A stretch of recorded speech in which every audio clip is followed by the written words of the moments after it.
Welcome to InterPartyConflict, the podcast where we answer your questions so you can have the best tabletop gaming experience possible. My name is Gabe. My name is Jeff. And we're going to answer your questions today, but first, I have a question. Jeff? Yeah? What's up? How are you doing today? Relatively okay. Okay. So we're doing okay.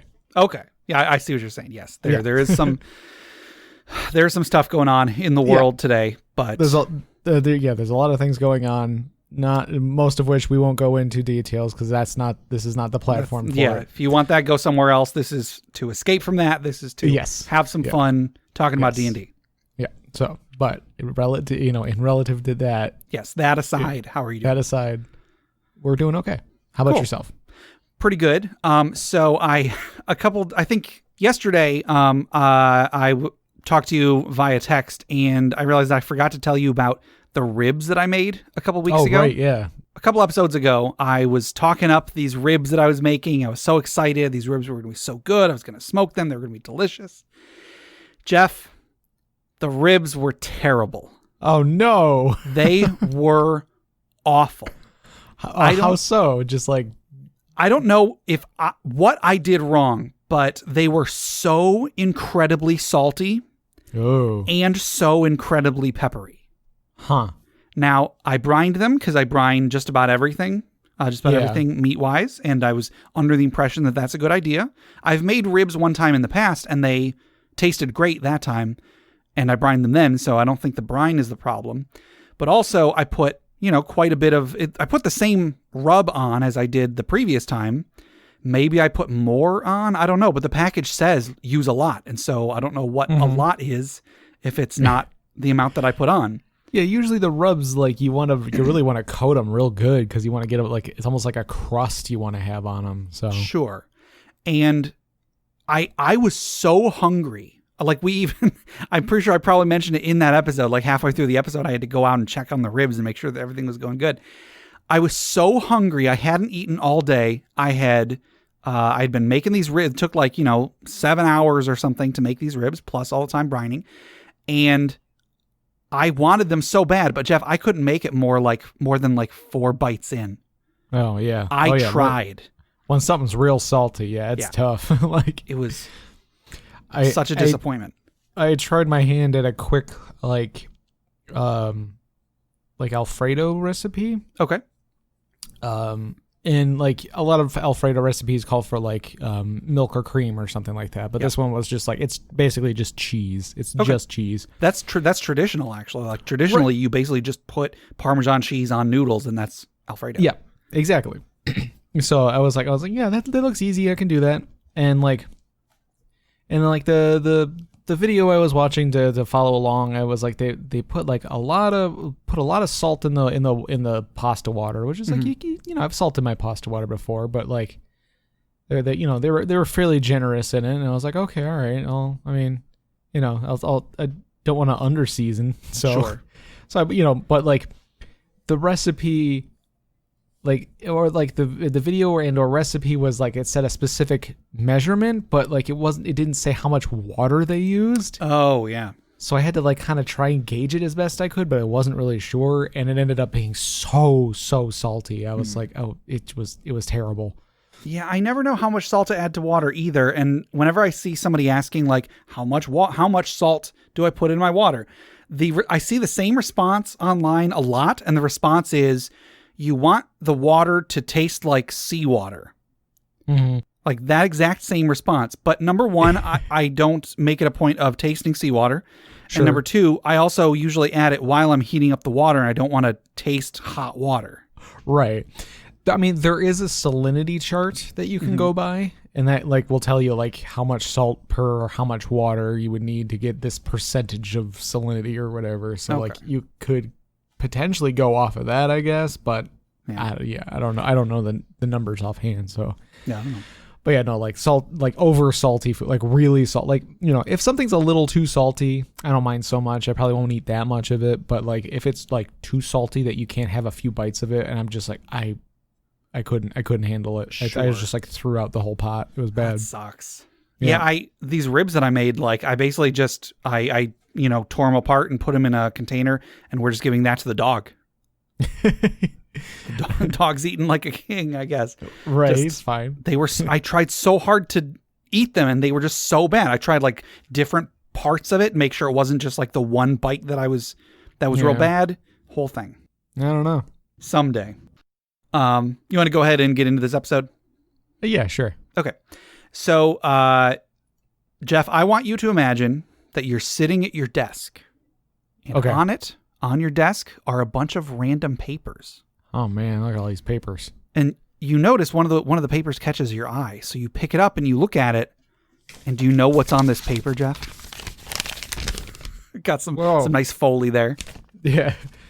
Gabe, this is an intro to the Dragon's Horde. What? Sorry, what was that, Jeff? Did you just say it's an intro to the Dragon's Horde?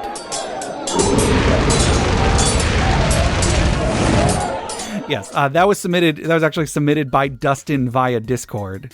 So thank you very much, Dustin, for that Dragon's Horde intro. Saved me having to come up with something myself. Also, today's magic item was submitted by Dustin via Discord as well. This is InterPartyConflict brought to you by Dustin. I mean, for the last few months, yes. He submitted so many magic items and all sorts of stuff. Dustin, didn't you just have a kid? Shouldn't you? You be too busy. That's true. So the magic item today is called A Vision of Glory. What remains of this sword is of the ancient style, sturdy and purpose-built. Even so, the blade has been shattered. The leather-bound handle is naught but scraps. What was once a lustrous sheen is now marred by time and blood. And probably some rust, too. Yeah. Close inspection reveals an inscription on the battered pommel. You have never stood so close to where you want to be. Should the person holding the blade desire glory and read the words aloud, they are engulfed in a vision of the last moments of the sword's fated owner. They remain stunned for the length of the vision, 1d4 rounds. They look from his eyes as he stands alone, but determined, against an oncoming barbarian horde. The experience of his final glory is indistinguishable from real.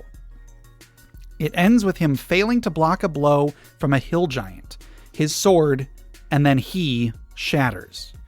The player must then make a DC 15 intelligence check to separate vision from reality.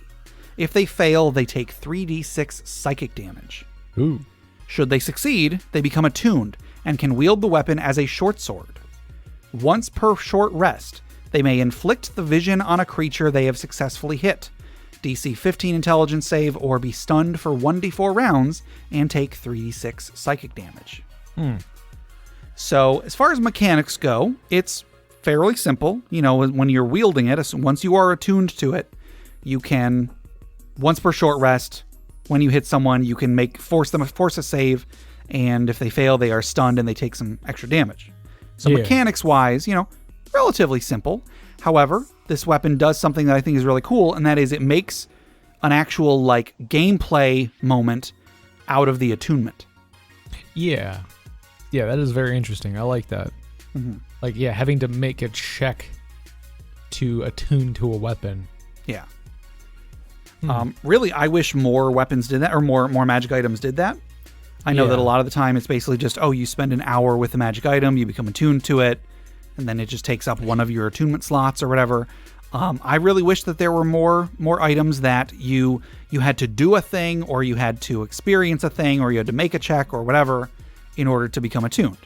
Yeah. I just think that that's really cool. I also like there being consequences for failing to attune to it. Yeah. I could see maybe an alternate rule for attunement where, usually it takes an hour or whatever, or you have to spend the night with it or something. Mm-hmm. But alternatively, they could, if they need to attune to it quickly, there could be a specific thing depending on the item that you could do to attune to it faster. So if you need it, if you need to do it in a round, if you're picking up, a fallen comrade's magic sword or something like that, or magic item, and you're not attuned to it immediately, maybe there's some sort of check or something you can do. Sure. So that you can use it next round or something. Okay. I mean, I like that. It would have to be implemented well. But I really like the idea of that. More specific to that example, like, if one of your party members goes down and they have a magic item that's important to whatever you're doing, like, maybe there could be some rule that it's like if the item was attuned to somebody you're allied with, you might get a advantage on this sort of check or something. Sure. So it's more likely to kind of like that way you could hand off a magic item to somebody else. Yeah. No, I really like that. Because at the moment there isn't really a way to hand off an item you're attuned to, which might be the point. But if there was a way, it was just costly or whatever. I think that would be cool. Yeah. Yeah, I'm sure there's definitely some items where it's like it's specifically balanced around the fact that only one person could be wielding it at a time, Sure. But I don't know. I kind of like that. Like that there's like there's something you got to get around in order to attune to it. It's not just like, well, I'm going to stare at this for an hour. Mm-hmm. Sure.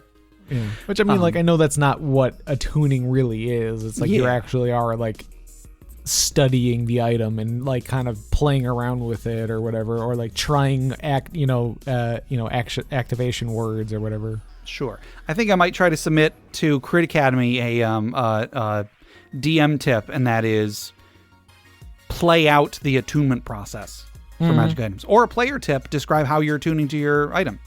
Sure. Yeah. Put it in a glass of water overnight. And, sure. This does make me think of the 3rd edition book, Weapons of Legacy, or 3.5 book. Yeah. In that, you had a magic item that was, it's a low-level magic item that over the course of your playing your character, it will level up as you do. But periodically, you do need to go on a quest or something that gives it its next tier of powers. Mm-hmm. And in that, each item in the book had specific details on, well, maybe not super specific, but some details on what such a quest would be. And it might be like, oh, this trident that lets you, I don't know, talk to fish or whatever. You have to spend the night underwater in order to complete the ritual.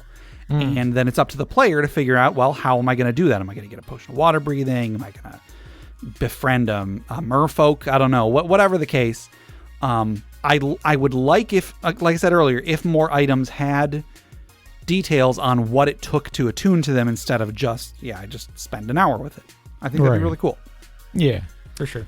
I also like how this was presumably a longsword or something, but you wield it as a short sword because it is still broken. Right, yeah. I like that. Yeah, I like that kind of stuff. And this does remind me of the sword in Lord of the Rings.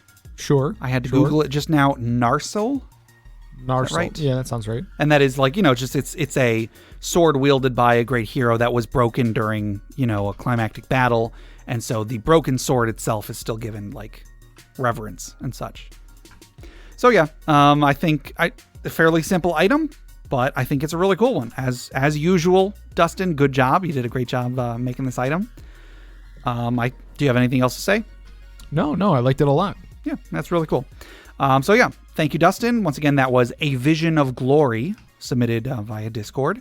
So that'll do it for the Dragon's Hoard for today. If anybody wanted to submit magic items for us to discuss, or if they had questions for us to discuss, or stories for the funeral pyre or retirement village, Jeff, how would they get those to us? They could send us an email at interpartyconflict@gmail.com or join us on our Interparty Discord at bit.ly/interpartydiscord. That's correct. And before we go any further, we have a giveaway to give away today.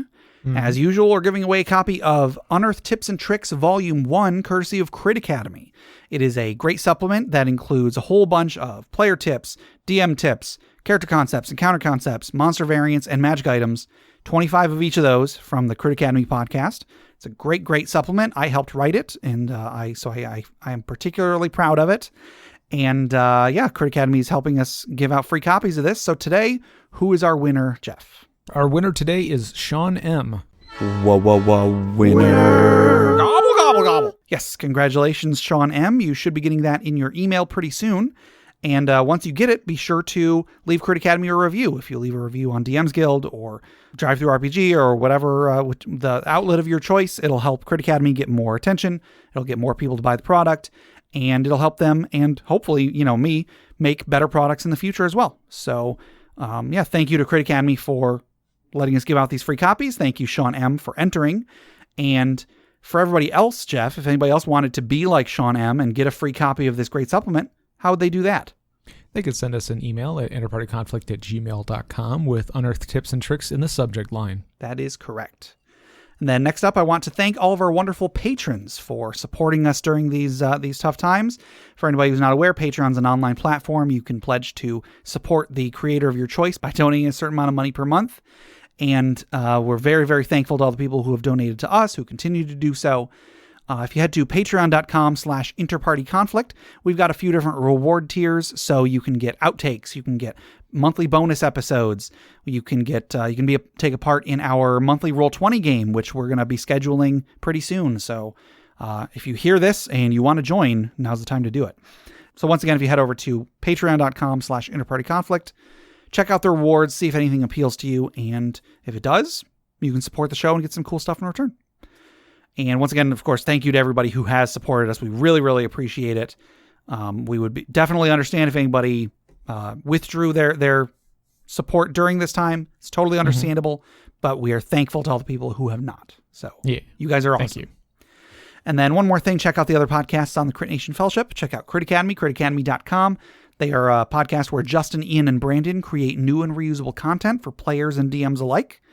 We've also got Brute Force and Ignorance. They are an actual play podcast on the network. I think they have taken some sort of a short hiatus, but I think they're rearing up to get going again pretty soon, if they haven't already by the time this goes out. So check them out. Also check out D&D Character Lab, where Garen and Dan made characters every week and pitted them against each other to debate whose characters were better. Enough of all that. Let's get into some questions, Jeff. Our first question comes from Whoosh If You Dumb on Reddit. Sorry, Jeff. What you mean is whoosh if you dumb. I'm assuming that is like whoosh as in like went over your head whoosh. I imagine so, yes. Yeah, I don't know. Still a good name. Yep. Well, they ask, what is the difference between a cleric, a paladin, and a warlock? Yeah, I mean, they could be asking about maybe they're asking about the game mechanics. Maybe they're asking about the story. I have an idea of what kind of, how they were meaning this question. But Sure. all three of those they're spellcasters or, characters with some magical ability in 5th edition D&D that in some way align themselves with a larger force or a larger entity. And from that connection, they gain power. Right. So the question is, how are those different? What is the difference between a cleric and a paladin? What's the difference between a cleric and a warlock? What's the difference between a paladin and a warlock? I would say, at least just from the core text. Yeah. The one that is the most different is probably warlock, just because they are more specifically making a pact with a entity or force or something, like specifically like something Fey related or or fiend related or something like that. I mean, like, you could still interpret it or flavor it how you will. Yeah. But for the most part, I feel like they are more specifically that of like you have a patron. Sure. You have some sort of being or entity or something that is knowingly or not giving you your power, I guess. Yeah. Whereas like the paladin and cleric, you can probably, like, paladins have their oaths. They're not necessarily making an oath to any one deity or power. They're more, I think they're more closely to like ideals and stuff like that. And then I don't know, with cleric, I know there's like the domains, and I don't know if that has specifically anything to do with like where they get their spell casting from.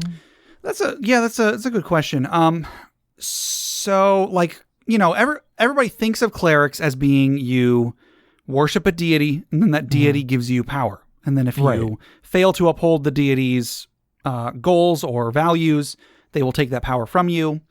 And most of that is true. However, ever since 3rd edition D&D at least, possibly before that, I'm not 100% sure, you could play a cleric that didn't worship a specific deity. Mm-hmm. You still had to choose. You would choose domains, and then you would still have to uphold values of those domains, but it was kind of up to you to work with the dungeon master to come up with exactly what those values might be.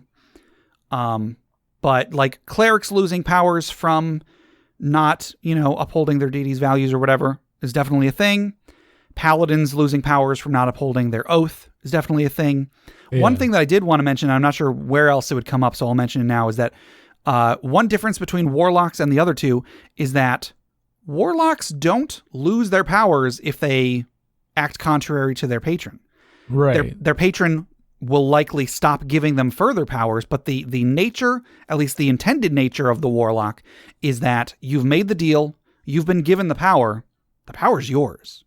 In theory, you could use it to fight against your patron. You probably wouldn't want to, because they are probably more powerful than you, but you could, if you wanted, you could make a warlock who, at a certain point, rebels, maybe multi-classes into something else, and continues to use their powers contrary to the patron they originally made their vow to or whatever. Like most of the multi-class characters I ever make, they start off with 2 levels of warlock and then just go do something else, So Sure. I made a pact with a shadow being, and he gave me a really cool weapon, and then I just said thanks and left. Right.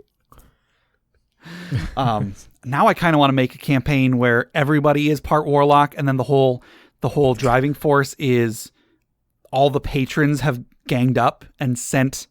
They're all trying to stop this group of adventurers or whatever. They form a band. There you go, a mage band. We did the Ring of the Grammarian. Oh, change the letter and mage hand becomes mage band. Mage band. Okay. Gotcha. So, I remember. I feel like back in 3rd edition, it was very common to think of clerics and paladins as being almost identical.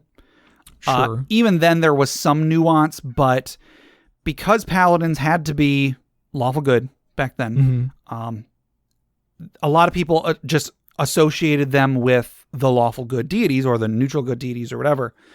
And so it was very easy to assume that paladins had to worship a deity. But even in 3rd edition, you didn't have to worship a deity. You were more devoted to the cause of good, I guess. Yeah. So like even when lawful good clerics were or paladins were the only paladins, you were still like, okay, we all worship the same ideals. We all, are devoted to this power. And it is our devotion to the force of good that gives us our power and so on. 4th edition kind of let each group decide how paladins functioned. There wasn't, as far as I recall, there wasn't really much flavor text to where paladins get their power from. And you could be a paladin of any of the 5 alignments in that edition. So paladins, a lot of people think of paladins as being just clerics that get less spells and are more tanky. But they're fighter priests, whereas clerics are more like just casting priests. Sure. But I feel like the last couple editions of D&D specifically have deviated from that quite a bit. You can still make that kind of a paladin. You can make a paladin that worships the deity, even a lawful good deity. You can make a lawful good paladin that is devoted to the causes of good, but you don't have to. There are other options. Yeah. I think the first thing I ever did in 5th edition was make the paladin. I wanted the Oath of the Ancients, which was more like sort of about nature and that sort of thing. Mm-hmm. And I feel like warlocks are really flavored to be kind of like the rogue agents. They are, I feel like there is less attention paid to them being focused to upholding ideals and following specific rules. You can play them as that, and I think everybody should. Any time you play a character that is devoted to some sort of a cause, whether they're cleric, paladin, warlock, or whatever, I do think that it can help your role playing to set up what those rules are ahead of time. Not necessarily so that you can be a bland character and just, okay, I do whatever my oath says or whatever. But if you know what your rules are, you can come to terms with, well, which of these rules is my character willing to bend or break? And then how am I going to use those to drive my character and to hinder my character?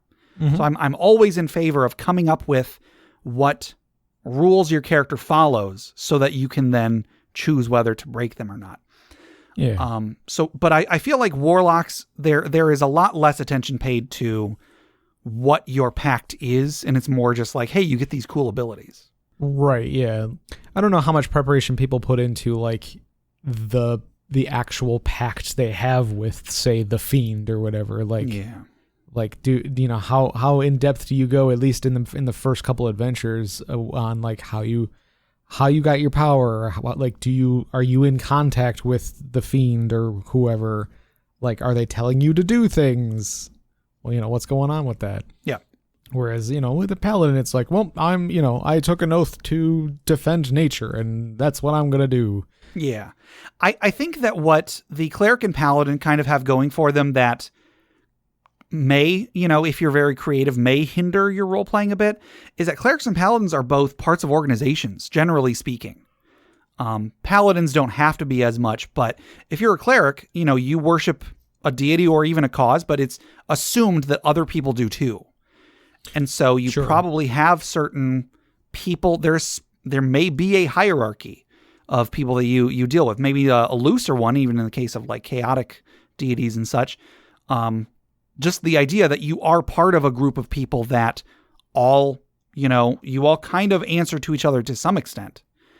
And I like that, but it can also be more interesting to be a warlock where it's like, I don't know if there are other warlocks that worship the same fiend as me. They might get their powers from a fiend, but I have a pact with this one particular fiend.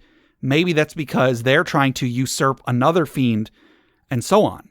Yeah, and that fiend has their own warlocks working for them. Exactly. So like there's more freedom with a warlock. Generally speaking, there is more freedom with a warlock to, kind of go wild with what sort of details you want to come up with for your pact.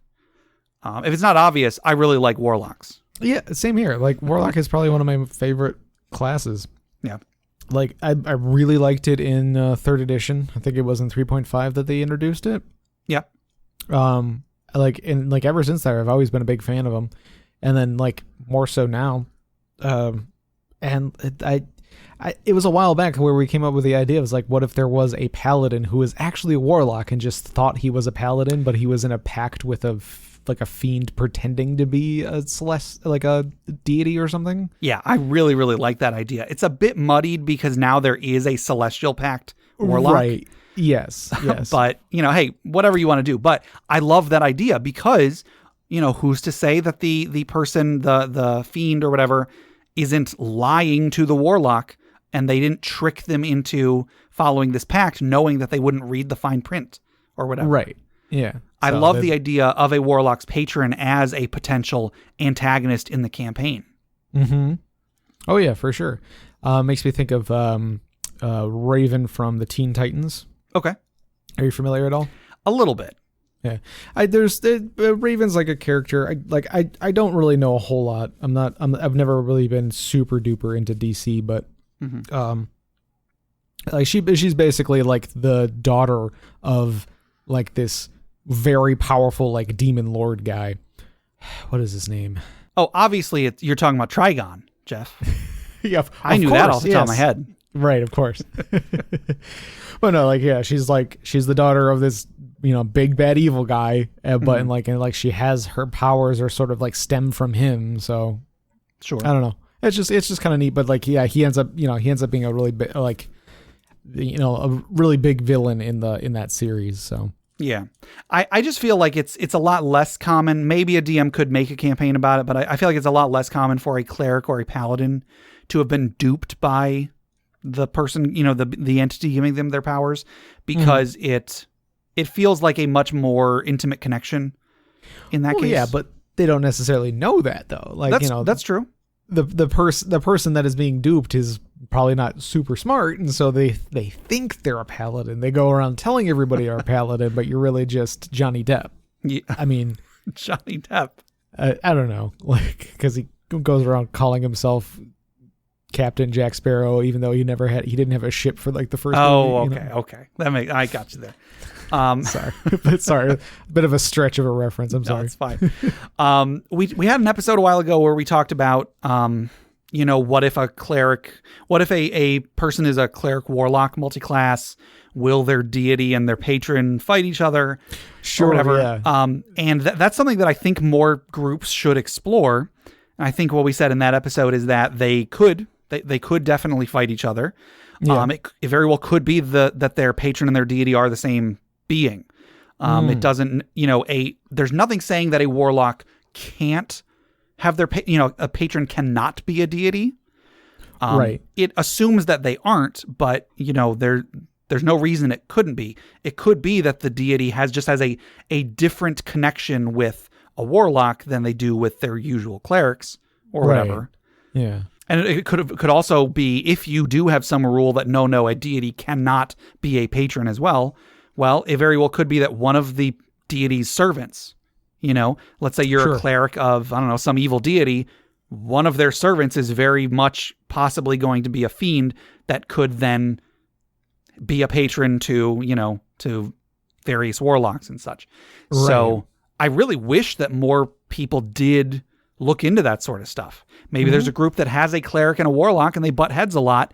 And then they find out at some point, actually both of them, both the deity and the patron, are working towards the same thing. Like there's this ancient text that shows that this fiend was originally like a servant of that deity, and you two don't need to be fighting or something. Yeah. I've actually got in my own home campaign, there are two deities, a good deity and an evil deity that, if you're able to somehow find out the ancient lore, they're actually the same entity, just different groups have worshipped them for different aspects of their power. And so the people that worship the undead killing part of this deity worship the deity as a good deity. And then the other people that worship the, I don't know, whatever other parts, they view it as an evil deity. And so kind of, by circumstance, those two churches have fought each other for years and years. None of them realize that their deities are the same being. And because their deity doesn't directly intervene, who's to know any better? Right. Who's to say? Yeah.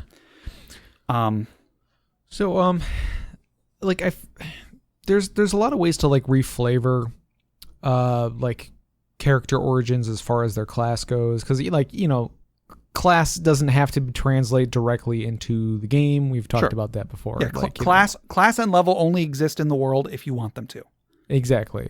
So in a world where you're not necessarily looking to make class a thing, like, I feel like you could fairly easily, flavor a cleric however you want. Mm-hmm. I don't like.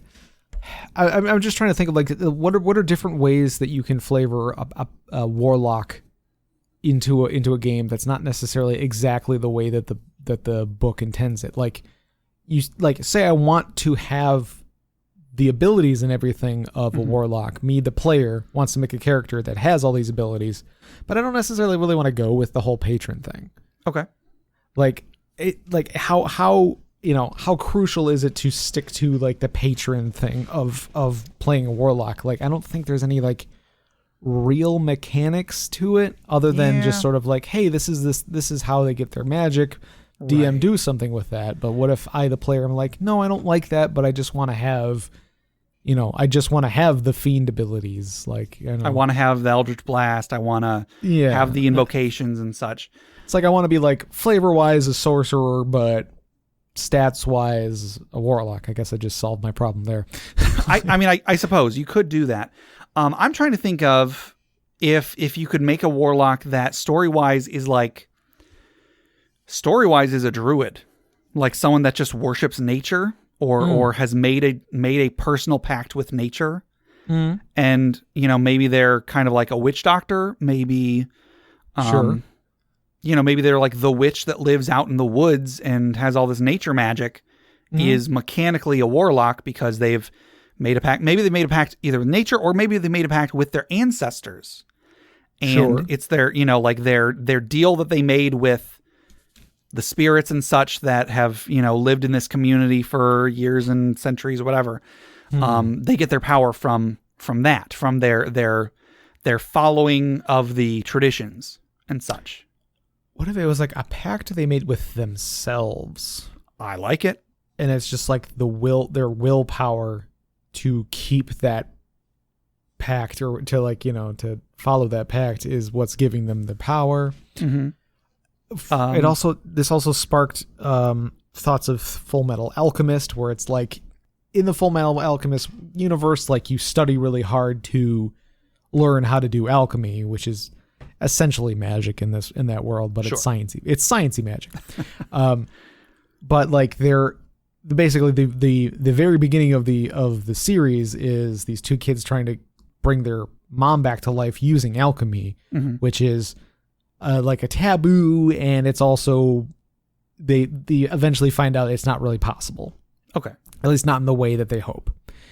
And some horrible bad thing happens, and then like you later find out that like they accidentally opened up a portal into this like realm of knowledge or something like that, and all this knowledge gets like shoved into one of the brothers' heads. And then they are able to use alchemy, but like much faster. Like alchemy usually means like you have to like draw like a circle, so it's got somatic components and material components and things like that, whereas now that he has all this knowledge, he can basically be his own somatic component, his own he can be his own focus and can like just cast the spells on a whim. Yeah. So it's like, it's sort of like, he made a pact with himself by accidentally, setting off this ritual that gave him all of this, untold knowledge or whatever. This very much makes me think, and considering it's coming from you, it makes sense. This makes me think of your Eberron character that you made for the short little game that I ran a few months ago. Oh, Kaput? Kaput / Havoc. Yeah. I kept calling him Havoc. Right, yeah. Right, because Havoc was Havoc was the magic that was in his body, but his name was Kaput. I get right. Yeah, that's how we justified it later. So Jeff, you made a character that was you were a warforged that your body was like breaking down, and the latent energy in your body was what mechanically was your patron. Like you were drawing power from that, and it kind of acted unpredictably sometimes. Mm-hmm. So like you were a warlock, wild magic sorcerer. Yep. Yeah, that was a really cool character. Yeah, I thought it was pretty neat. It was just like, his malfunctioning body is his patron. Yeah, and I really like that. We'll sometimes just kind of do weird stuff. Yeah. So we focused a lot more on warlocks than clerics or paladins. I like all of them. I have played all of them. Mm-hmm. Oh yeah, for sure. I think I've played cleric the least, but I don't necessarily not like clerics. I just I don't know. There was a time I wanted to make a cleric of the domain of knowledge. I think in 5th edition, like there's some higher level stuff from that is pretty neat. I can't remember exactly. Yeah, knowledge is a really good domain in 5th edition. Yeah, I can't remember all the details of it, but I just remember like I wanted to make I wanted them to be like neutral evil or something, and just like be like, I don't know, like just he wanted to pursue knowledge but like keep it to himself mostly, and like I think he was gonna be like secretly, was it Vecna, the god of secrets? Yes. Yeah, I think he was gonna be secretly devoted to Vecna. And, that's which is good. Kind of the thing. It's a secret. Yeah. So I think that's the last like that's the last time I made a cleric. Well, no, wait. I think for one of our Roll20 adventures, the goblin I was playing was a cleric of trickery or something. I played him off more like a rogue, so it seemed like he was a rogue, but really he was a cleric. Sure. Yeah, but right there, there's a lot of cool stuff you could do with cleric just because of all the different domains. Yeah. Like in the same way that the wizards have their specializations that make them unique in their own way. Like the cleric's pretty good with that too. Yeah. I think there's definitely a lot of different roleplay potential, a lot of different flavor potential for each of these. In theory, you could make one that is mechanically one of these three and flavor-wise a different one of these three. Mm-hmm. That would be pretty easy to do, I think, to make a cleric that mechanically is a warlock, or a paladin that is mechanically a cleric, or whatever. Yeah, just because it's easy to translate that, like, oh, you're devoted to this thing or this concept or whatever. So like, I'm a priest of gobbledygook who is actually a fiend, who is giving me powers and whispering things in my ear. Sure. I really like the potential that the Hexblade comes with. Mm-hmm. I would love to see a cleric that is a cleric of a sword. Like they have a cursed sword or whatever, and that is their deity. Right. Mechanically, they could be a hexblade, but flavor-wise, story-wise, they are a cleric that worships this entity trapped in this sword. Mm-hmm. I think a paladin even could be interesting. Like they are devoted to the cause of this sword entity or whatever. I don't know. This sounds familiar. I feel like you came up with this, but it's a hexblade who is a paladin, who, like, flavor-wise is a paladin that is like, there's this evil in this sword and it hungers for blood, so he takes it upon himself to wield it against the evil so that it satiates the blade's hunger without hurt, but you're still doing good with it because if it was in the hands of anybody else, they could do bad with it. Yeah, I don't know if I did come up with that actually, but that's really cool. And then, like, if there's ever a time when they aren't able to get it enough blood, they have to, like, sacrifice some of their own blood to keep it from whatever. Yeah. That's neat. Yeah. And we talked just in a recent episode, I want to say, about the idea of, like, a paladin who their oath is a curse rather than like a voluntary oath. Mm-hmm. So, like, you could, again, kind of blur the lines between paladin and warlock in that, like, yes, I'm following this code, but not by choice, because if I don't, something horrible will happen to me. Or I'm under a compulsion to do so. We should just make like a hybrid class, a triple hybrid class. It's the paralocic, the Lockadin. The Lockadin. Oh dear. So we've been talking mainly about the flavor. Mechanically, I mean, of course, there's lots of differences between them. Cleric is a full caster. Paladin is a sort of like a half caster. Warlock looks like a full caster, but isn't. They get like a very small number of spell slots. But yeah, they're 3/4 cast. Yeah. So like each of them is pretty different. I don't think that's what the question was asking. Right. But yeah, of course. Mechanically, they're about as different as 3 spellcasting classes could get. Sure. Yeah. Like, yeah. Cleric is much more traditional casting. Mm-hmm. Still different to a wizard, but I feel like the wizard, sorcerer, and cleric are all druid. That's right. Druid is more focused on casting. Yeah, those four are all pretty similar in how they function. Yeah, and Bard is pretty decent too, but it's that again. Isn't Bard a full cast in? Yes. So I guess in 5th edition, throw Bard in that mix too. But again, I feel like that feels more because of their list, because of what is available on their spell list. I feel that feels more like 3/4 cast, or something like that. Because there is like the quarter cast one where it's like Eldritch Knight, Sure. Yes, they get spells and everything, or like Arcane Trickster, but it's like that's you get a few spells that are specific to that specialization. Mm-hmm. Yeah, so I don't know. I think we've explored a lot that this question has. There's a lot more to it. We could probably talk about it for a long time, but we covered the basics. I think that the 3 of them, they are similar in concept. However, in practice, they are all written pretty differently. But you could blur those lines very easily, and it'd be really cool. Yeah. I really enjoy all the different flavors of magic. Yeah, I agree. I don't know. I think it's neat. You could say they're all the same as all casters, but I don't know. The mechanics are similar, and they're not all exactly the same, but sure.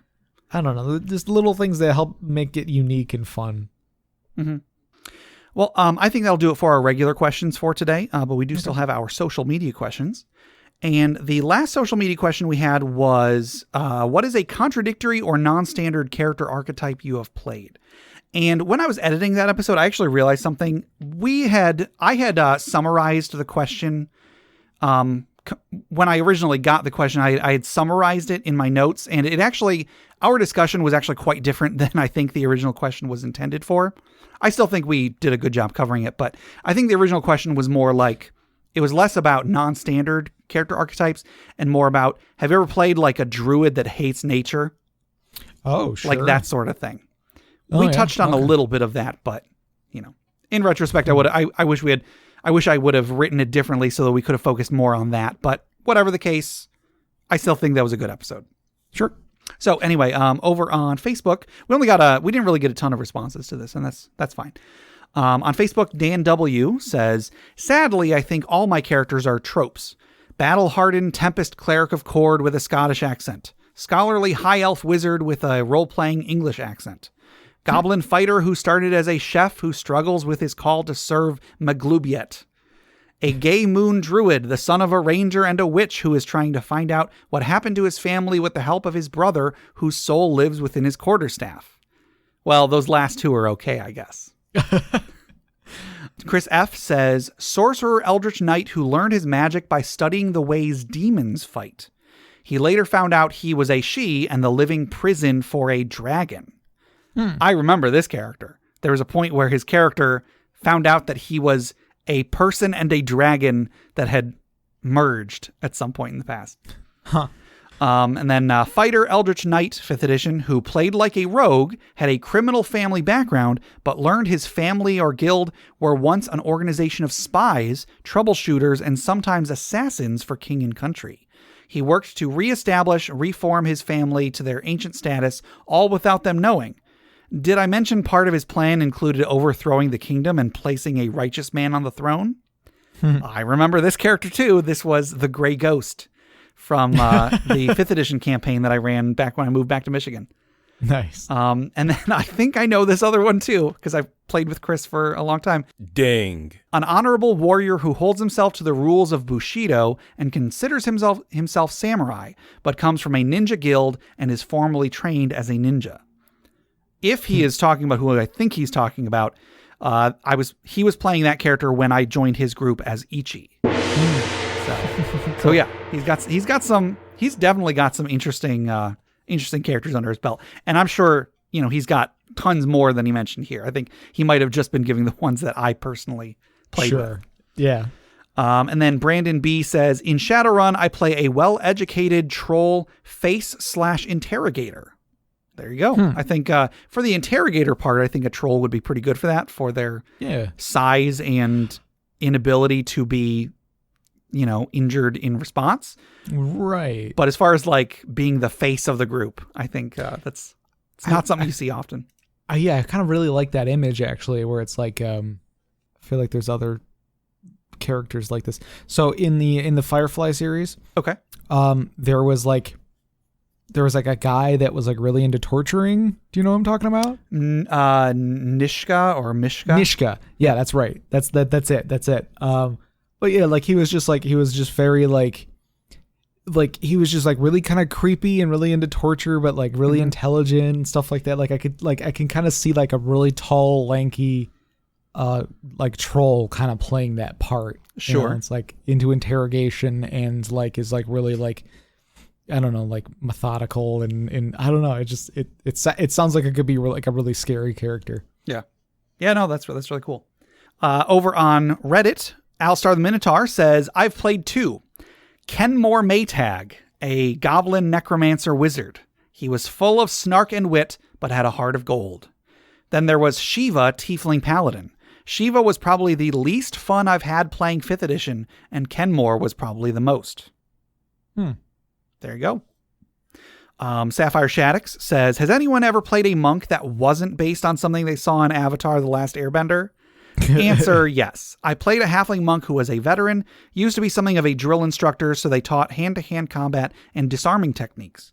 When they retired, they just wanted to take up a quiet life of painting, But that wouldn't make for a very good D&D campaign, so instead they used their brush roller as a quarterstaff and would beat the devil out of the bad guys. Her name, Roberta Ross.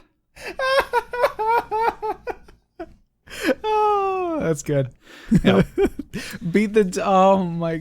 Oh, that's really good.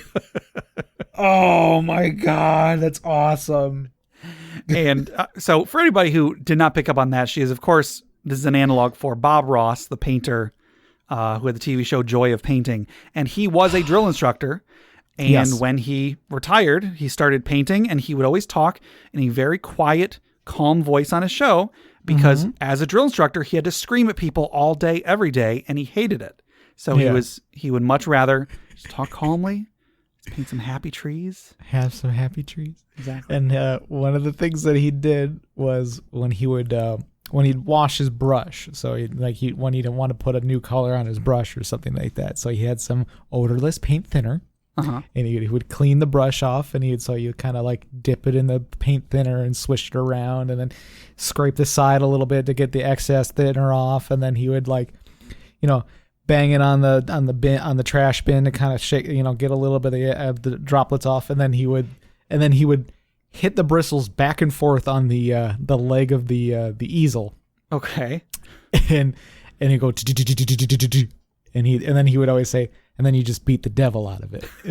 I actually didn't catch that. I didn't realize that was part of it. So good job, Sapphire Shaddix. Yeah, that was really good.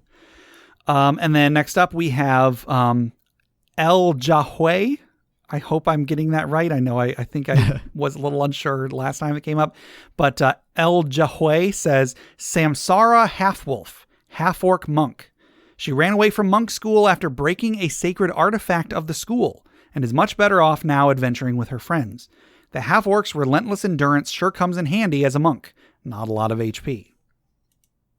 Yeah, there you go. Definitely. Yeah, a lot of non-standard archetypes have abilities that work pretty well together. Yeah, that's true. We don't have anybody on Twitter. And over on Discord, Dustin says, my favorite character was Mouse, a wild magic wizard who had his mind switched with his mouse familiar. He sat on the shoulder of his familiar and had strings to open various snack pockets to coerce his body to perform things. The wizard's mind held the knowledge, but he needed his human hands to cast the magic. The results were explosive. Oh my goodness. It's like a Ratatouille situation. I guess. Wait, who submitted that one? That was Dustin. Okay, I thought so. Okay. I was like, wait, was this Dustin? I don't know if I heard the name. Yeah. That sounds like a Dustin creation. Stiltskin Koopo 84 says, I have never actually played this character, but I have built a character sheet for Curdy Pritchett in 4th edition. He is a halfling warlord. Imagine a little Napoleon complex dude with a charismatic presence, just telling all these bigger guys where to go and who to attack. Flavor for the pluses to hit and shifting opportunities granted by warlord powers. Definitely a metaphor for that one menacing chihuahua who leads a pack of Dobermans. Yeah, there you go. Warlords were a great class in 4th edition. Yeah, I thought they were really neat. Zadig69 says, I played a lawful evil illusion wizard that was the group cook. Whenever a stranger would approach or join the group, I would figure out food allergies and use magic to exploit them if I thought they were a danger to the group, like using illusory reality to fill their mouth with peanuts. Anaphylaxis wizard. Darkest character I ever made. Pretty good. Pretty good use of illusions right there. Yeah. Potato Plunderer says, I play Valnir, a half-elf Path of the Ancients barbarian, because I wanted a character who struggled with their family's lineage but leans on his forefathers for aid. What makes it weird is that he's a total hillbilly with a southern Sword Coast drawl who calls upon his uncle Uni for aid. Yeah. And then he just adds, being a DM who rarely gets to play a character, I'm loving it to death. And just one more. Dr. Taco 86. Great name, by the way. Yeah, my first character back in 3rd edition was a half-elf druid rogue. While not an impossible combination, my DM wasn't thrilled with the idea. In his defense, I did not do a great job of crafting a backstory that would explain why he would be both a city dweller and love the forest. Oh well, it was enough to get me hooked on the game. And that's the important thing. Right, yeah. Yeah. So, sometimes it I mean, it helps to have a backstory, and yeah, sure, I get that the DM would be a little upset, but like whatever. Yeah. So that was the last social media question. And so our next social media question is prompted by today's discussion. What is your favorite deity or patron? If you listen to this and you want to throw an oath in there instead, go for it. But I don't know how to put that into, sure. like the Twitter, however many characters, and have it make sense. Right. So, yeah. So yeah. Don't know how to fit it on a t-shirt. Sure. So like who is your favorite, which is your favorite option for a character to worship / swear their allegiance to? That sort of thing. See, in a perfect world, I could just say patron and it would make sense. Right. But in D&D, patron means something. It means, and then in the Eberron in that books, means it something means else. A whole nother thing too, as well. So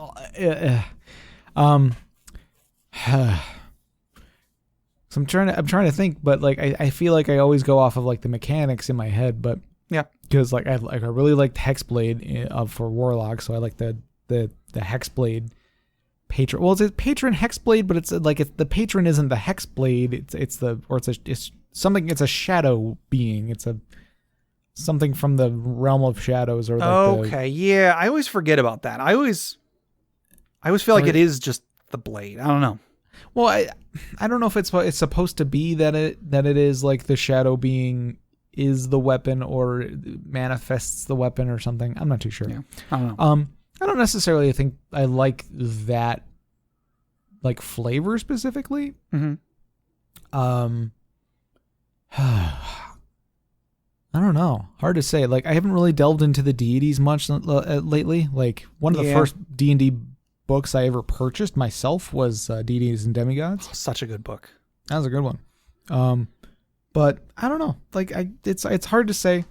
Like I kind of like the idea of a patron rather than a deity, because like a patron, is a smaller fish as opposed to the deity, but it can still be like dangerous, and even it can be powerful and even more dangerous than the deity, because they're like maybe they're trying to make make their way in the ranks and become a deity, and they want your help to do it. Yeah, I don't know. I feel like working for a patron can be more interesting than working for a deity. Sure. So I don't know. Favorite one. Nobody in particular, but like a fiend who's trying to rank up. Yeah, that sounds pretty interesting. That's pretty cool. I don't have a specific one either. I mean, I guess I've got a couple. Like I mean, of course, I'm going to say Warlock. I do like a lot of the deities, but I honestly feel like I like my own deities in my own campaign that I've made up myself better than the ones in the book. Sure. But as far as like Warlock patrons go, I like the idea of Thurisdan, the chained god, being one of the patrons of like the Great Old One Warlocks. But I don't necessarily like Great Old One Warlocks. I like the patron. I don't like the tool set as much. Sure. So I don't know. It's a tough question. I'll try to come up with something better by the time we cover it again. Yeah. So yeah, that'll do it for our questions for today. So before we close out, we do still we have to let's relax. Let's lay back. Let's take a deep breath. Let's remember those who have come before us, who have set these religions and these patrons and these oaths in place, that we may follow them and have a better place, better world to live in, as we toss another log onto the funeral pyre.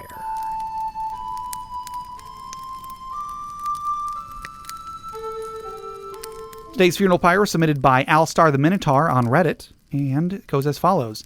My lawful evil elven wizard Van Thelen and his party encountered an adult red dragon. Van Thelen craved knowledge and power above everything else. The dragon gave a convincing argument to renounce their current employer and join him instead.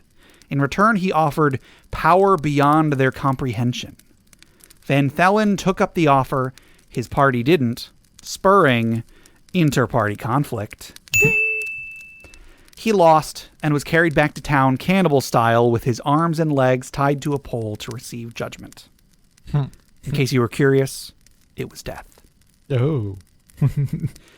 I'm going to choose to believe that Van Thelen was cooked on that poll, and hopefully his ribs turned out better than the ribs that I made a couple weeks ago. Not as salty. It's not as salty. Is a cannibal joke bad form? I don't know. I don't know. I mean, it's, you know, this is all fantasy world. It's fine. I guess it is. All right. Well, I'm not a cannibal. Clink. Clink. All right, that'll do it for today. To submit questions for us to discuss, items for the Dragon's Hoard, or stories for the Funeral Pyre, please email us at interpartyconflict@gmail.com. For show notes, links to media mentioned on the show, and running lists of questions and magic items, go to interpartyconflict.com. You can join the discussion on social media. We're on Facebook, we're on Reddit, we're on our Interparty Discord, we're on Twitter at InPartyConflict. For our weekly social media questions, if you answer them, you might end up on the show.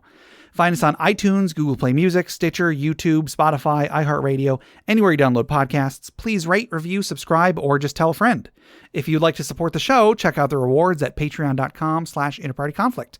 We have a few different tiers, so anything you can spare, even $1 a month, would go towards making the show better, and you'll get bonus content for it. Jeff, tell us about FriendQuest. FriendQuest is a YouTube channel where we play video games. Yes. Speaking of video games, check out my side project, the Arcade Memories Podcast. If you want to submit anything for it, send it to me at arcadememoriespodcast@gmail.com. Also, head over to bit.ly/interpartyconflict to take a short survey about our show. What you like, what you don't like, etc. And just for taking it, you'll get 2 free printable board games courtesy of Mary and Tom over at hollandspiel.com. And our music is made by Boxcat Games from Nameless the Hacker's RPG. So, Jeff, until next time... Wait, Gabe, does that mean people on our Patreon are giving us powers? In a way, yes.